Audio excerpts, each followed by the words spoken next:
नमस्ते बच्चों, my self Jaiswal sir. हम पढ़ रहे हैं class 10th science chapter metals and non metals. Now we will see in text question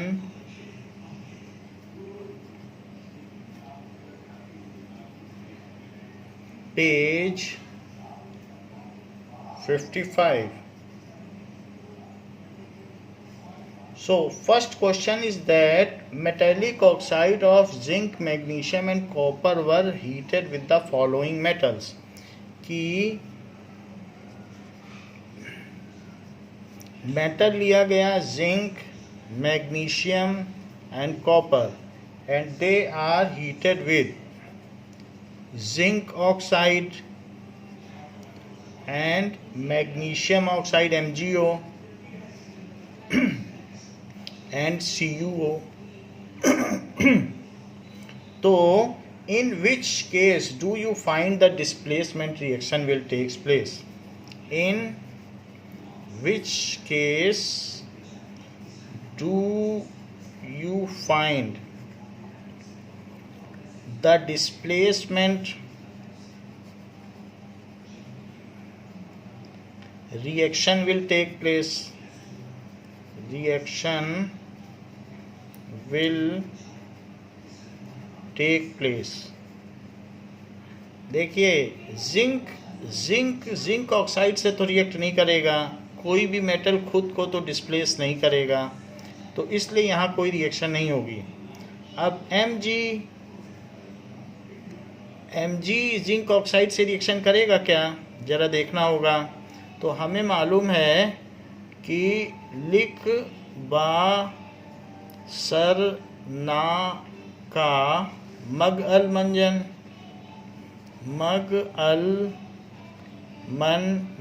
कौन ऊपर है? तो मैग्नीशियम ऊपर है, तो हाँ वो जिंक को रिप्लेस कर सकता है। सो इसलिए MgO और जिंक को वो डिस्प्लेस कर देगा। तो मैग्नीशियम की अगर जिंक ऑक्साइड से रिएक्शन होगी तो हो जाएगी, that is possible and it will displace. So yes, it will displace, क्योंकि Mg ऊपर है।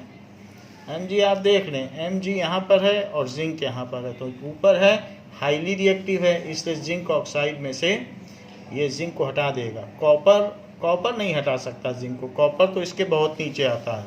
मग अल मंजन कर फी कड को नी सन पी भू, तो कॉपर तो बहुत नीचे है, तो इसलिए कॉपर तो कहाँ डिस्प्लेस कर पाएगा जिंक ऑक्साइड को। सो copper can not displace ZnO, कुछ भी नहीं होगा, ये लेस रिएक्टिव है, तो इसलिए ये इसे डिस्प्लेस नहीं कर पाएगा। जहाँ तक जिंक और मैग्नीशियम की बात है, तो जिंक और इनके बीच में आप जान लीजिए Mg ज़्यादा रिएक्टिव है, उससे कम रिएक्टिव जिंक है और उससे कम रिएक्टिव कॉपर है।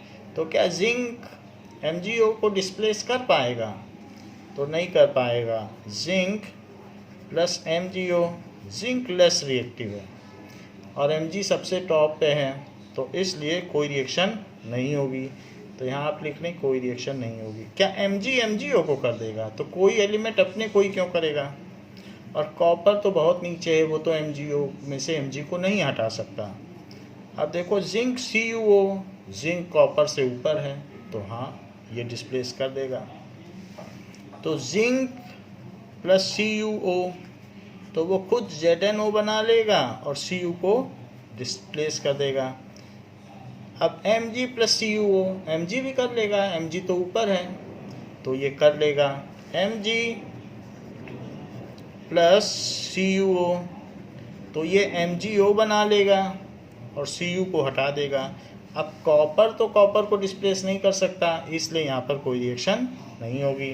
सो the same has been asked in this question. दूसरी बात कही गई है कि which metal do not corrode easily, which metal do not corrode easily, कौन easily corrode नहीं होता? So those metal which are at the bottom of reactivity series, those metals which are at the bottom of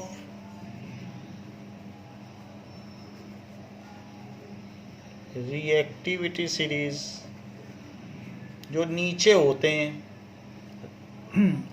reactivity series में जो नीचे हैं,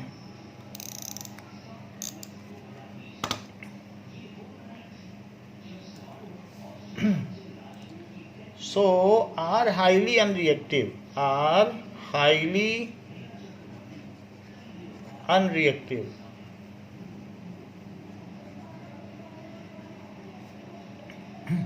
and do not corrode easily,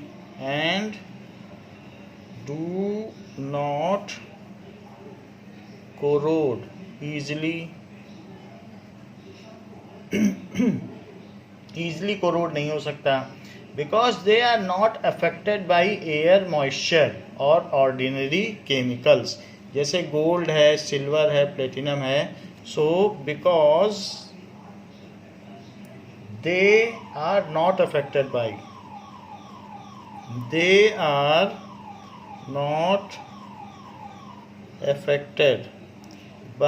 air, moisture and chemical easily. Ordinary chemical से भी नहीं होता, आपको मालूम है एक्वा रेजिया बनाना पड़ता है गोल्ड को डिसॉल्व करने के लिए, और ordinary chemical easily.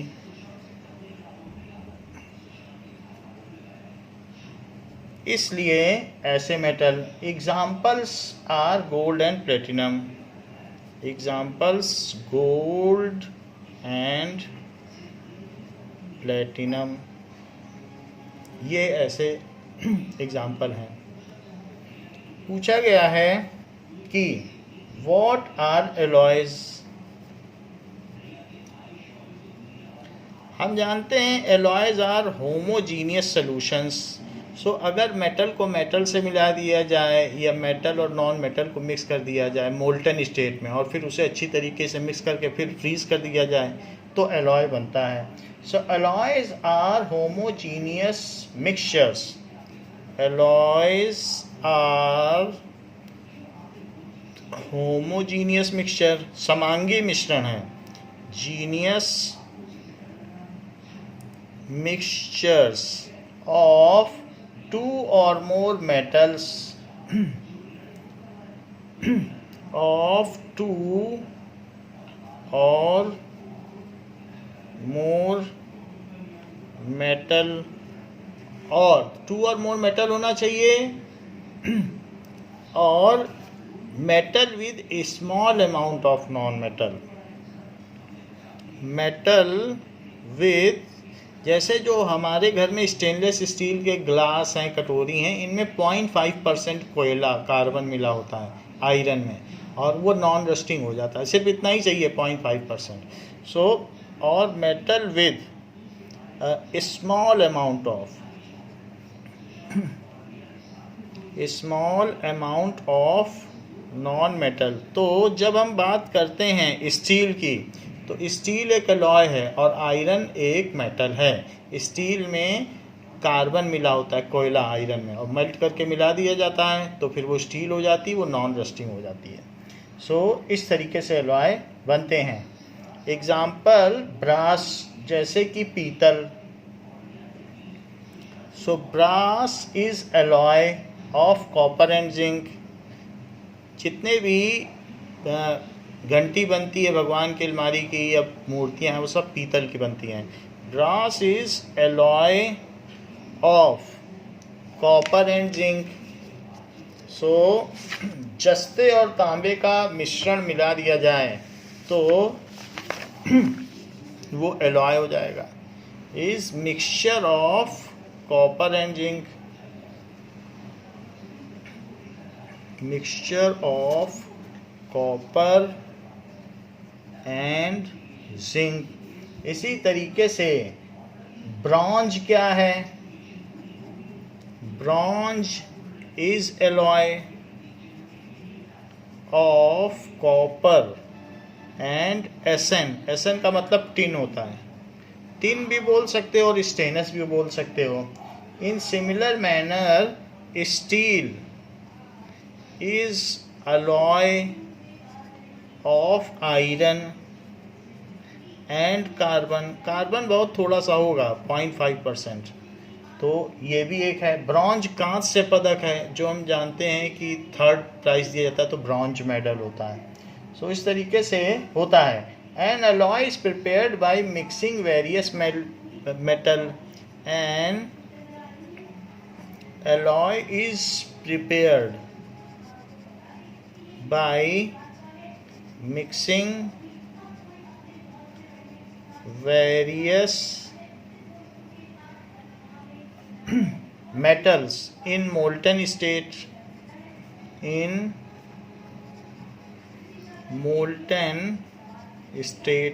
molten state में मिला दिया जाता है। in required proportion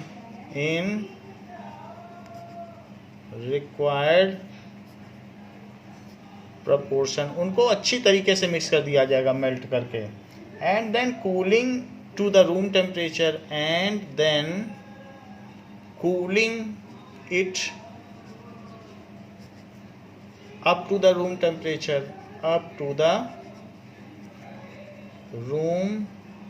टेम्परेचर, जो एलॉय बनते हैं वो हाईली इनर्ट होते हैं और नॉन रस्टिंग होते हैं। इनकी ये प्रॉपर्टी है, इसीलिए हम एलॉय बनाते हैं। हम डिज़ायर्ड प्रॉपर्टी इंट्रोड्यूस कर सकते हैं, इसीलिए एलॉय बनाते हैं। जो हमारे एयरक्राफ्ट हैं वो एल्यूमिनियम और मैग्नीशियम को मिला करके या बोरॉन को मिला करके बनाए जाते हैं और इतने लाइट होते हैं, तो हम उनमें जो डिज़ायर्ड रगडनेस है या रोबस्टनेस है वो सब हम डाल सकते हैं। तो alloy can be made to attain desired property. So ये इसी तरीके से जो बुलेट प्रूफ जैकेट हैं वो भी बोरॉन के एलॉय से बनते हैं। सो इस तरीके से the alloy of a metal and non metal can be prepared. अब मेटल और नॉन मेटल का कैसे प्रिपेयर करोगे? The alloy of metal and non metal can be prepared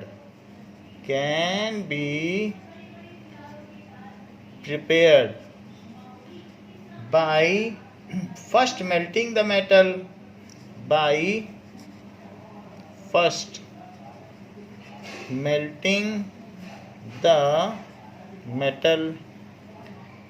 and then dissolving non metal in it, और उसी में आप कोयले को क्रश करके डाल दो, बिल्कुल powder, and dissolving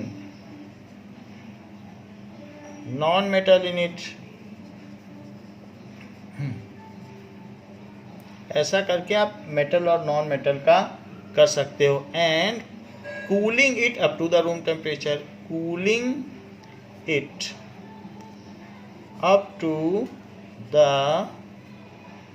room temperature।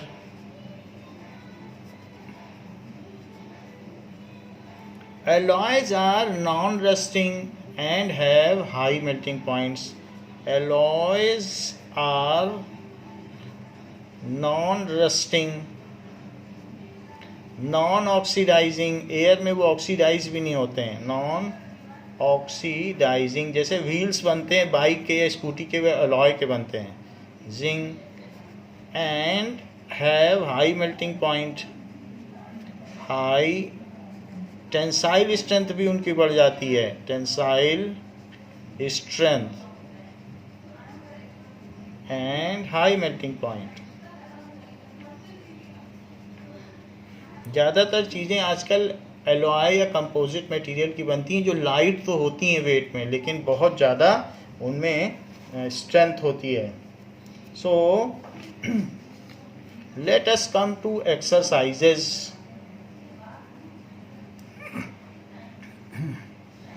Exercises का फर्स्ट क्वेश्चन पूछा गया है, which of the following pairs will give displacement reaction, which of the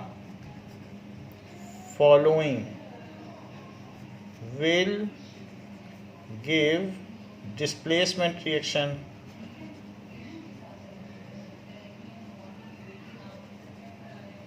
तो अलग अलग चीज़ें पूछी गई हैं। NaCl प्लस कॉपर मेटल, तो क्या होगा NaCl और कॉपर के साथ, तो Na तो पहले ही जो हाई एक्टिव है वो तो साल्ट में है, और ये लेस एक्टिव मेटल है। तो लेस एक्टिव अगर चाहे कि हम जाएं और इसको हटा दें, गरीब आदमी जाए और अमीर को सोचे पार्टी से हटा दें और हम शामिल हो जाएं, तो ऐसा कर पाएगा क्या गरीब आदमी जो लेस एक्टिव है? कुछ नहीं कर पाएगा। सेकंड, MgCl2, Mg रिचर है, मतलब अच्छे खासा एक्टिव है, और एल्यूमिनियम में तो ऐसी कोई बात नहीं है, ये भी लेस एक्टिव है, तो Mg को तो नहीं हटा पाएगा। मंजन, तो Mg के बाद ही तो एल्यूमिनियम आता है। FeSO4 plus silver metal, FeSO4 plus Ag तो बहुत गरीब है, तो वो नहीं हटा पाएगा क्योंकि ये लेस रिएक्टिव है, लीस्ट रिएक्टिव समझ लीजिए। तो लीस्ट रिएक्टिव थोड़ी ना हटा पाते हैं। जबकि AgNO3 plus copper metal, AgNO3 plus copper, तो यहाँ रिएक्शन हो जाएगी। हम लोगों ने देखा था कैसा क्रिसमस ट्री अच्छा सा बना था। तो CuNO3 का होल ट्वाइस प्लस Ag, क्योंकि ये मोर रिएक्टिव है इसलिए ये सिल्वर को डिस्प्लेस कर देगा। मोर रिएक्टिव होना इसकी क्राइटेरिया है। या upper metal displaces lower metal. Which of the following method is suitable for preventing iron pan from rusting, तो आयरन पैन को रस्ट से बचाना है। So to prevent iron pan, लोहे की कढ़ाई हो, आयरन पैन फ्रॉम रस्टिंग, तो क्या किया जाए? ऐसा हम क्या कर दें कि जिससे वो रस्ट ना लगे। So applying a coat of zinc, उस पर जिंक की कोट लगा दें तो उसे रस्ट से बचाया जा सकता है। सी इज करेक्ट, क्योंकि अगर आपको रखना तो है नहीं, उसमें खाना भी बनाना है, तो इसलिए जिंक की कोटिंग लगाई जा सकती है। So applying coat of zinc. बाकी आप पेंट कर देंगे तो पेंट भी हमारी बॉडी के लिए टॉक्सिक है। ग्रीस लगाएंगे तो ग्रीस हटानी पड़ेगी। इसमें जिंक का गैल्वेनाइजेशन कर देंगे तो उससे काम बन जाएगा। Now an element reacts with oxygen to give a compound with high melting point. An element reacts with oxygen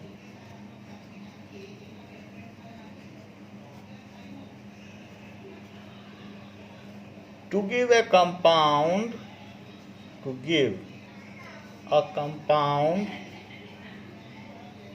with high melting point, high melting point. This compound is also soluble in water. This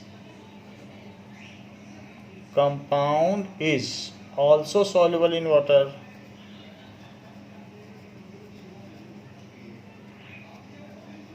oxygen से react करके बहुत high melting point बनाता है, लेकिन पानी में घुलनशील भी है। The element is likely to be, the element is क्या हो सकता है? क्या कैल्शियम हो सकता है,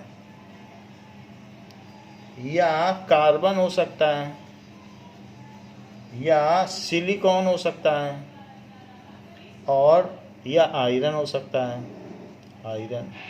आयरन को रिएक्ट्स विद ऑक्सीजन, अगर ऑक्सीजन से रिएक्ट करा दोगे तो Fe2O3 बन जाएगा, वो रस्ट है।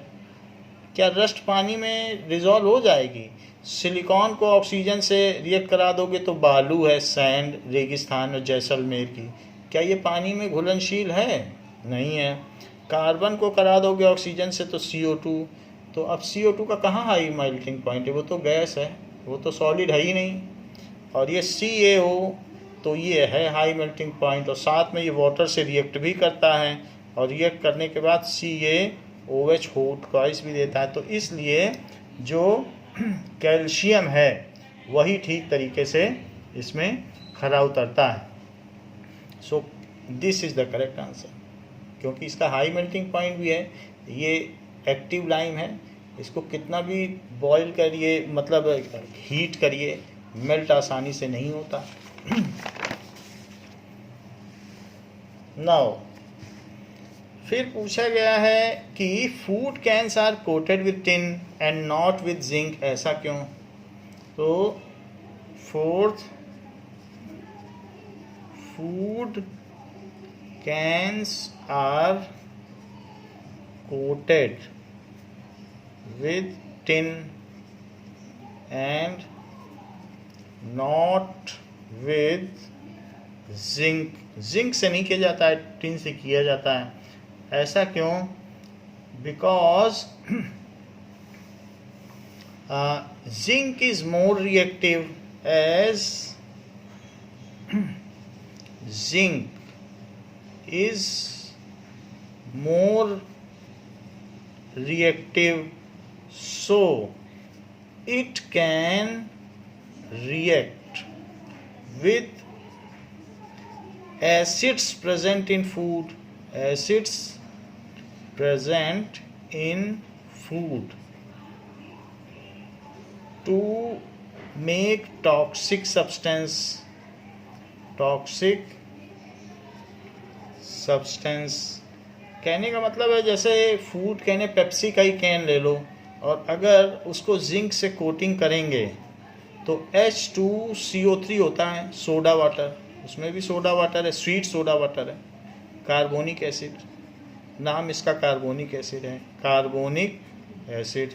तो जिंक तो हाइड्रोजन को आसानी से डिस्प्लेस कर देगा और ZnCO3 बना देगा, जो कि टॉक्सिक है, हाइड्रोजन गैस निकल जाएगी।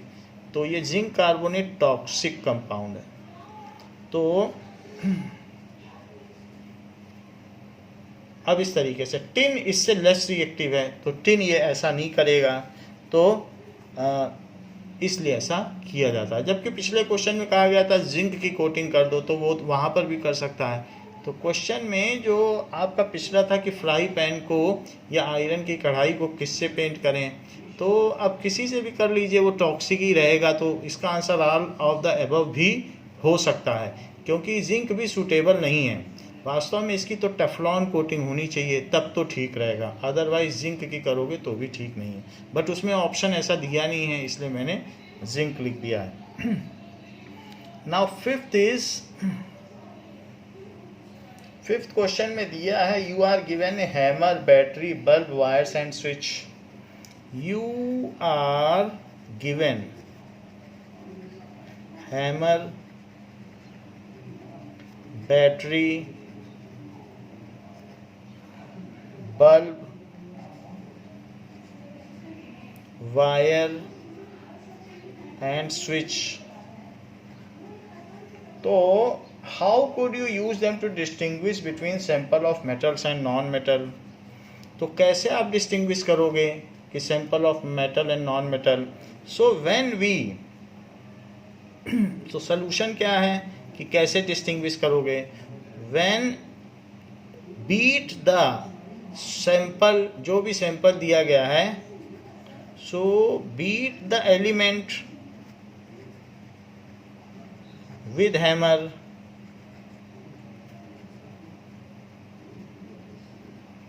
if it can be drawn into sheets, can be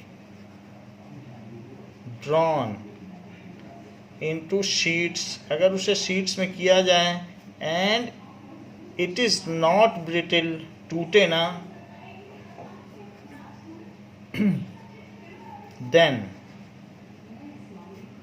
it is metal.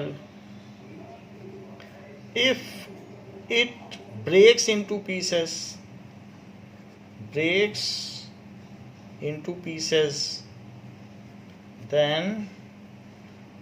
it is non metal. तो ये तो हैमर से हमने टेस्ट कर लिया कि अगर हमने हैमरिंग की और वो पीस में टूट गया दूसरे पार्ट में पूछा गया है assess the usefulness of these test in distinguishing between metal and non metal. तो how could you use them, तो अभी पहले की भी बात है, उसे पूरा करना है। तो पहला पॉइंट तो हमने कहा बीटिंग करके पता किया जा सकता है, एक और भी तरीका है। सो पहला पॉइंट ये हो गया। नाउ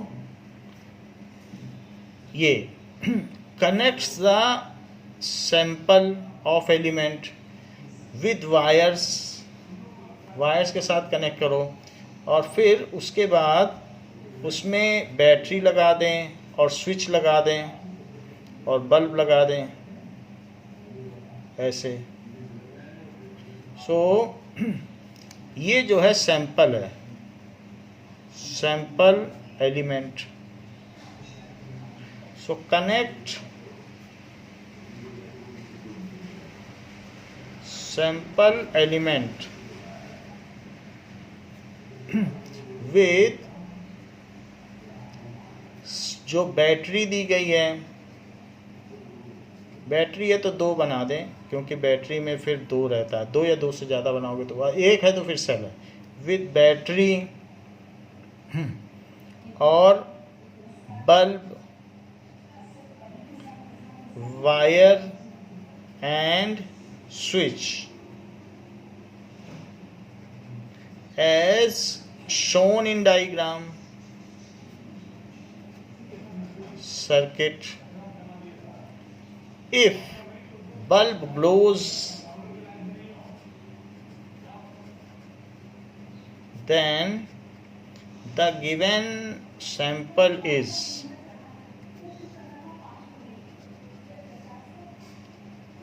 मेटल, तब तो वो मेटल हो जाएगा।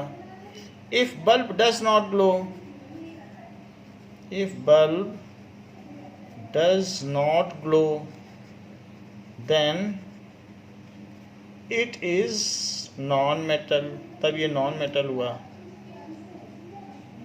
तो इससे क्या पता चलता है B.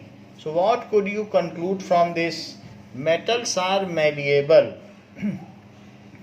And good conductor of electricity. इससे पता चलता है, वो पूछ रहा है कि what you confer from this test, इससे आपको क्या कन्फर्मेशन मिलती है। So metals are malleable and good conductor of electricity. तो इससे हमें क्या पता चलेगा कि अगर ये गुड कंडक्टर हैं, हमने तो ये सब कर लिया।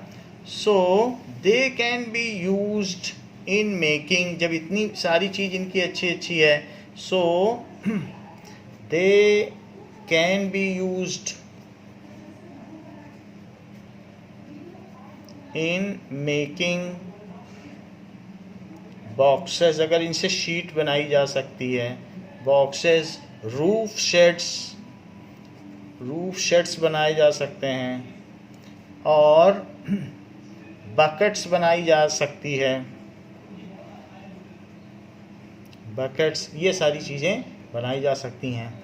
एंड अदर मशीन्स, ये चीज़ बनाई जा सकती है। As they are good conductor of electricity, these can also be used in making electric wires.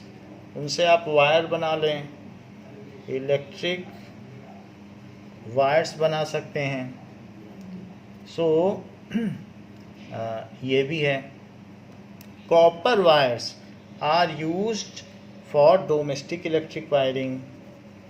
Copper wires are used in domestic electric wiring। तो इस तरीके से मेटल के बहुत इम्पोर्टेंस है और ये स्ट्रेटेजिक मटेरियल होते हैं। जैसे आयरन हो गया, ये किसी भी कंट्री का स्ट्रेटेजिक मटेरियल है क्योंकि उससे टैंक्स और इस तरीके से बहुत सारे डिफेंस इक्विपमेंट्स भी बनाए जा सकते हैं। Next is what are the amphoteric oxide? Give examples of two amphoteric oxides. So, what are the amphoteric oxides? Give two examples of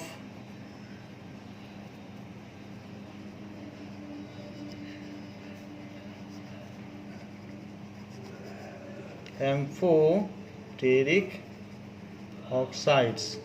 Those oxides which reacts with acids as well as with bases are called amphoteric oxides. Two examples of amphoteric oxides are Al2O3 and zinc oxide. बाकी हमने आपको amphoteric oxide की definition और ये सब पीछे बता दिया है.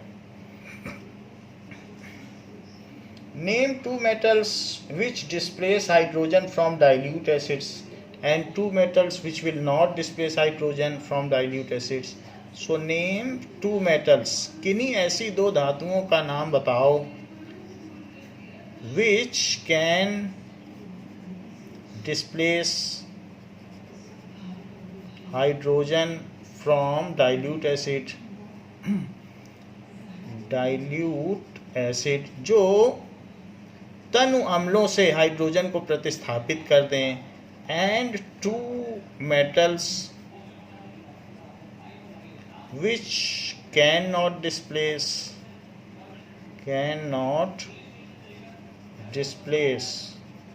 Hydrogen from dilute acid.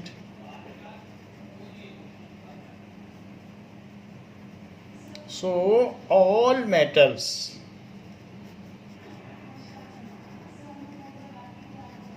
above hydrogen inactivity series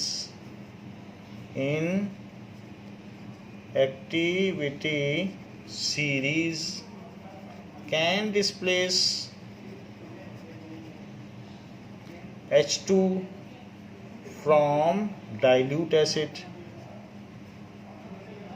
For example, zinc and magnesium. All metals below hydrogen in activity series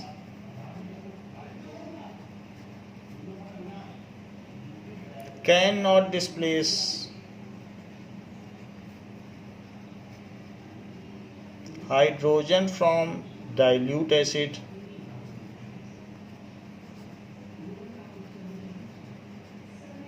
वो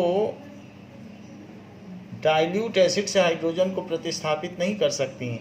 example Au, gold and Ag and platinum. तो ये सारे जो नीचे हैं, नीचे के कोई भी दो लिख दो. हमने 3 लिख दिए हैं बट आप 2 लिख दीजिएगा. ये सारी चीज़ें. Now next is 9th question. 8th बाद में कराएंगे. 9th देखिए. 9th में कहा गया है Pratyush took sulphur powder in spatula and heated. He collected this evolve gas by inverting a test tube. जैसे प्रत्यूष ने सल्फर पाउडर लिया, येलो कलर का होता है, और उसने इन्वर्टेड टेस्ट ट्यूब में गैस को कलेक्ट कर दिया. सल्फर को जब हीट करोगे तो SO2 बन जाएगा. अब कहा जा रहा है what will be the action of gas on dry litmus paper. तो ड्राई लिटमस पेपर पर इस गैस का क्या एक्शन होगा. सो इफ सल्फर पाउडर जो कि येलो है is heated, then SO2 gas is formed. तो SO2 गैस बनेगी. सल्फर में अगर ऑक्सीजन मिल गई तो SO2 बनेगी. It is acidic gas. लेकिन ड्राई लिटमस पेपर पे रिएक्ट ही नहीं करेगी क्योंकि इसके पास H+ आयन ही नहीं है. So there will be no effect of it on dry litmus paper. it will not affect dry litmus paper या act on dry litmus paper क्यों नहीं करेगी? as it has no H plus ions, इसके पास H plus ions नहीं है. So moist litmus paper, so it will change blue colored moist litmus paper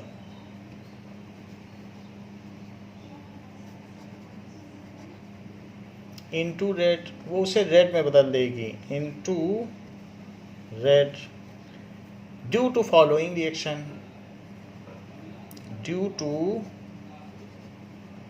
following reaction. तो ये जो SO2 गैस है वो जो मॉइस्चर होगा, सो moisture present on litmus paper, moisture present on litmus paper, so that is H2SO3 बन जाएगा. और फिर और वाटर उसी लिटमस पेपर से वाटर लेगी तो ये 2H प्लस और प्लस SO3 2 माइनस बना देगी. So it will convert blue litmus to red, convert blue litmus to red. तो इस तरीके से मॉइस्ट लिटमस पेपर में H प्लस जनरेट हो जाएगा क्योंकि ये सल्फ्यूरस एसिड बन जाएगा. ये किसका फार्मूला है? दैट इज हाइड्रोजन सल्फाइड भी लिख सकते हो या फिर सल्फ्यूरस एसिड. तो सल्फ्यूरस एसिड बन जाएगा, उसी से ये ऐसा कर लेगी. Right a balanced chemical reaction for the above, तो वो हमने लिख दी है. State any 2 ways to prevent rusting of iron. 2 ways to prevent rusting of iron. किसी भी लौह धातु को जंग लगने से कैसे बचाया जा सकता है? सो by galvanization, by coating zinc solution on it, by coating zinc solution on it, जिसे कि गैल्वनाइजेशन कहेंगे. और दूसरी चीज by applying grease, primer, paint on it. दूसरा एक ऐसे भी कर सकते हैं कि उस पर हम ग्रीस, प्राइमर या पेंट अप्लाई कर दें तो भी हम उसे रस्टिंग से बचा सकते हैं.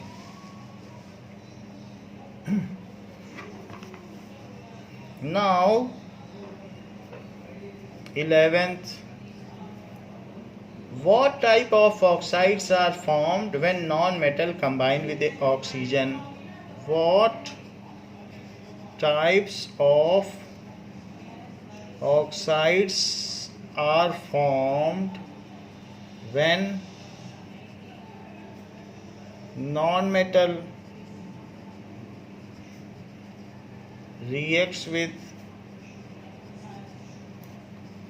ऑक्सीजन? जब ऑक्सीजन से नॉन मेटल रिएक्ट करते हैं तो किस प्रकार के ऑक्साइड्स बनते हैं?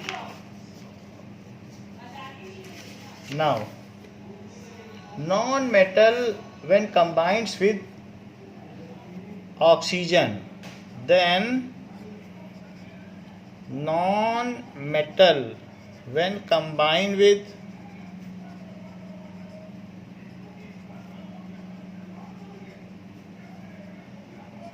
oxygen, then form acidic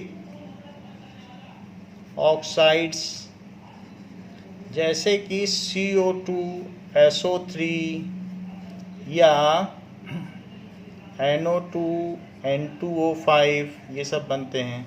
और न्यूट्रल ऑक्साइड जैसे कि N2O, H2O, CO, NO ऐसे। तो या तो एसिडिक ऑक्साइड बनाते हैं या फिर वे न्यूट्रल ऑक्साइड बनाते हैं। Give reasons.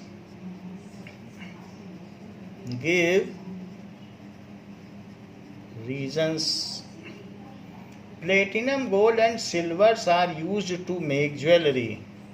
Platinum, gold and silvers are used to make jewelry as they have luster, क्योंकि they have bright luster, bright and shiny surface.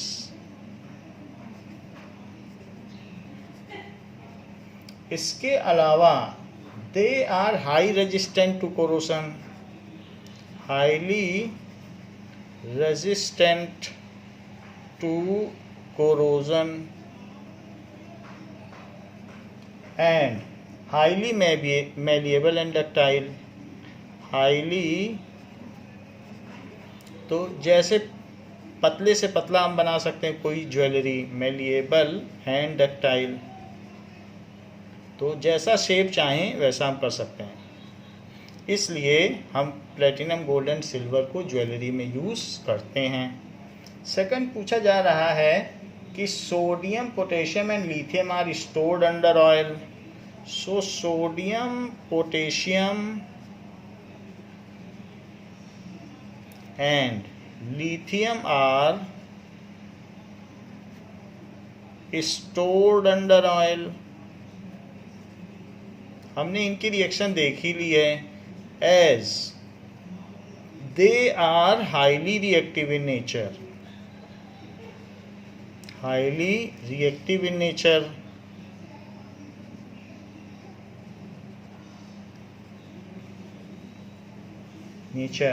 So they react with high vigor. They react vigorously if kept in open,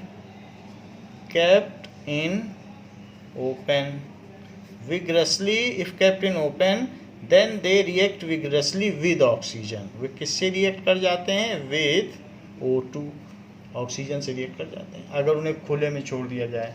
and even catch fire, and even catch fire.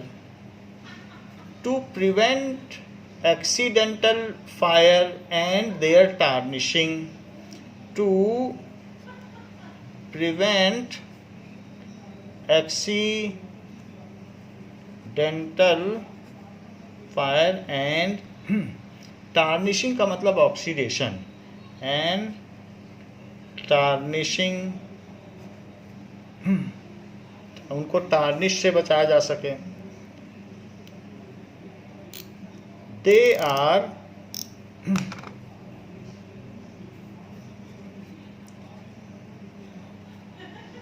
are isolated from atmosphere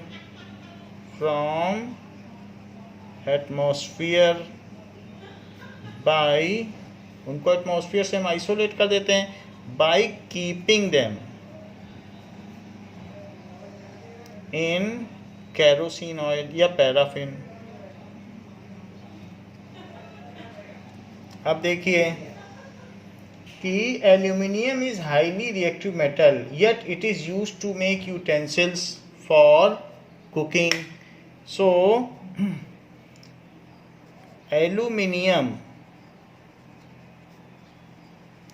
is highly reactive metal,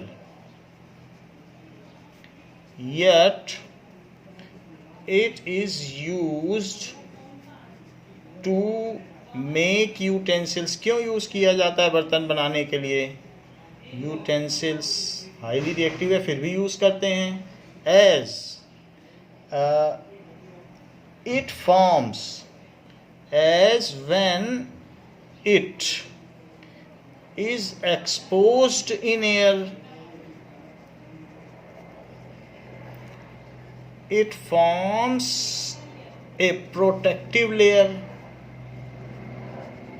protective oxide layer on it, oxide layer, that is Al2O3, aluminium oxide on it, which prevent it from further corrosion, which prevent it from further corrosion.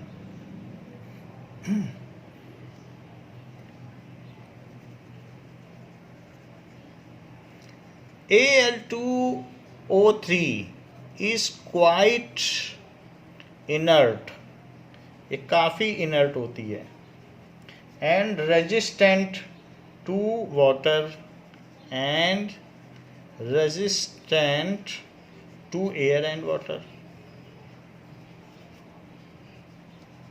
तो उसके ऊपर अपने आप ही ये layer चढ़ जाती है जब हम एल्यूमिनियम बनाते हैं, एल्यूमिनियम के आर्टिकल्स. तो Al2O3 की, वरना हम एनोडाइजिंग से भी यही लेयर चढ़ा सकते हैं Al2O3 की पर्पसली भी, और अच्छी फिनिशिंग दे सकते हैं किसी चीज़ को कलरफुल, या फिर अपने आप भी बर्तन के ऊपर ये लेयर चढ़ जाती है.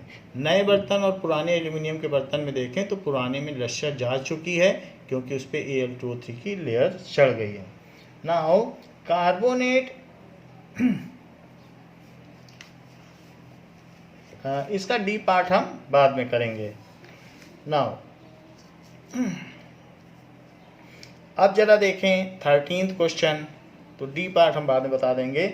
You must have seen that tarnished copper vessel, you must have seen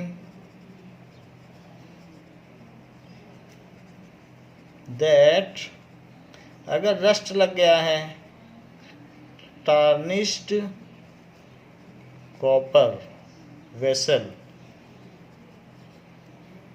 being cleaned with lemon or tamarind juice, being cleaned with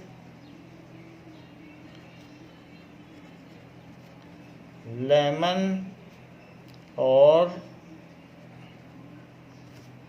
tamarind juice. Why? ऐसा क्यों किया जाता है?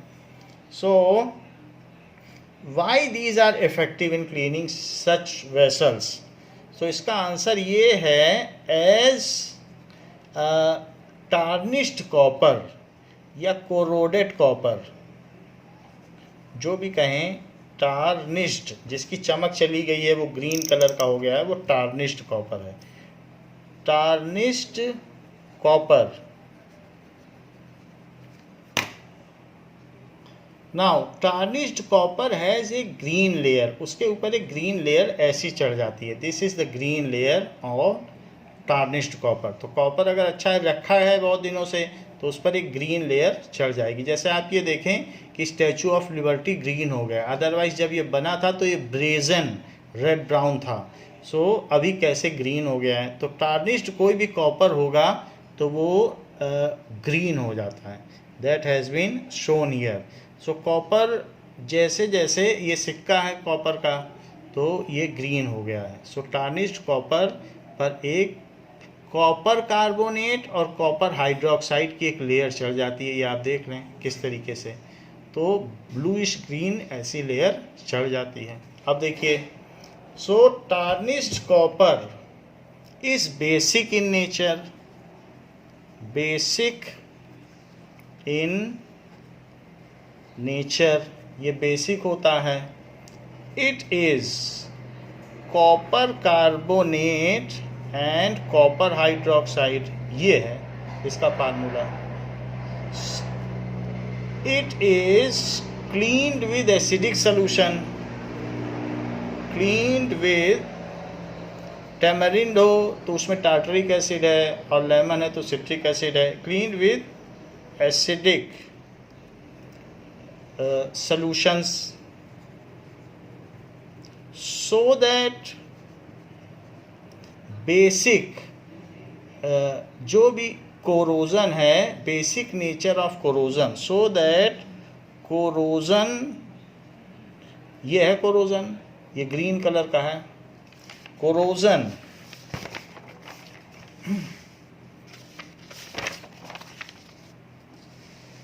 which is of green color and which is of green color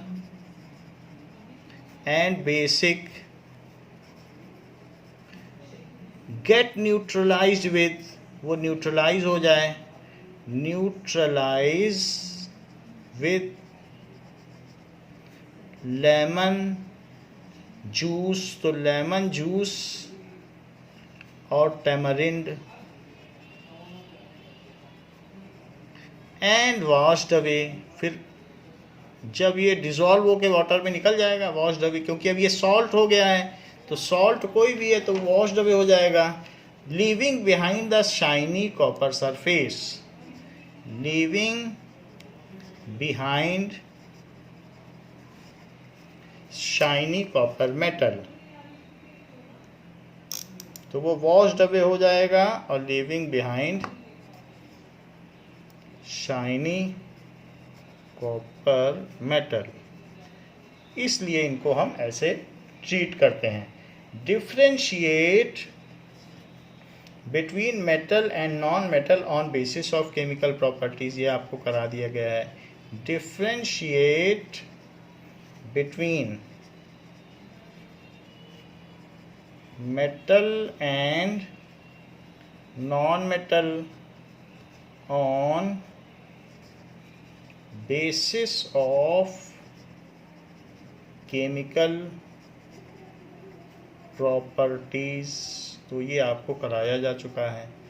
अब हम एक question करते हैं एक्वारेजिया के ऊपर, कि एक गोल्ड स्मिथ जो कि फोर्जरी करता है, चीटिंग पर्सन है, goes door to door and he promises to bring back the glitter of gold and dull gold ornaments, and unsuspecting lady give a set of gold bangles to him to bring the luster back. However, the weight of that gold articles reduced drastically, उसको वो सोने का सामान देती है, लेकिन वो जिस सोल्यूशन में उसको डालता है तो उससे निकालने के बाद उसका वेट कम हो जाता है। The lady was upset but after a futile argument the man beat a hasty retreat, तो वो उनके बीच झड़प होती है और वो तेजी से भाग जाता है। Can you play the detective to find out the nature of solution he has used, उसने कौन सा सोल्यूशन यूज़ किया था। So he has used the solution of aqua regia, solution of aquaregia which contains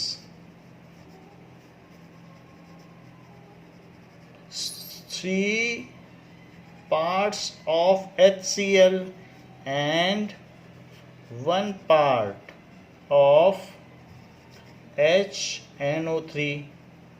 So this is a strongly acidic solution in which gold dissolves. This is a strongly acidic solution in which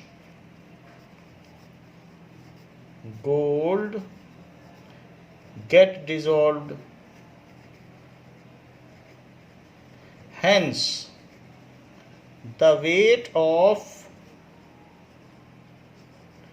gold jewelry reduced drastically. gold jewelry has reduced drastically.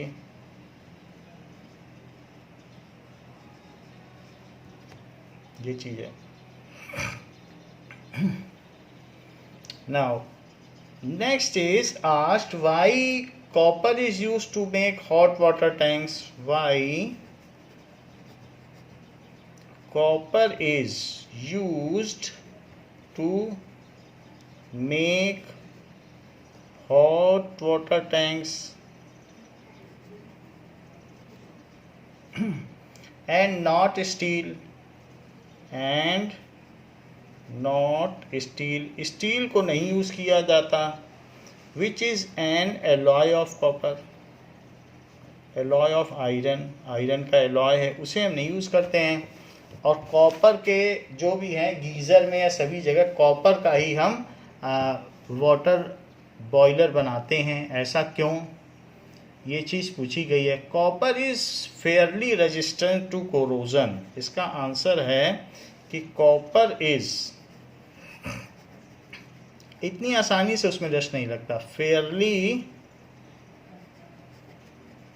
Resistant to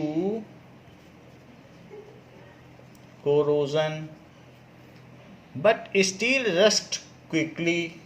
but steel rust quickly. दो तरीके की steel है, एक stainless steel होती है और एक सिर्फ स्टील. तो यहाँ स्टील की बात की गई, उनमें भी आपस में एलॉइंग का डिफरेंस होता है. तो जो स्टेनलेस है उसमें निकल और क्रोमियम भी मिलाया जाएगा, और जो सिर्फ स्टील है उसमें कार्बन मिलाया जाएगा. तो अगर उस पर बॉइलिंग करोगे तो वो जल्दी रस्ट हो जाएगी. दूसरा चीज़ क्या है, copper is good conductor of heat but still is not a good conductor of heat. Copper is good conductor of heat but steel is not good conductor of heat. तो इसलिए भी जो बॉयलर होंगे हमको तो उनको हीट देनी है.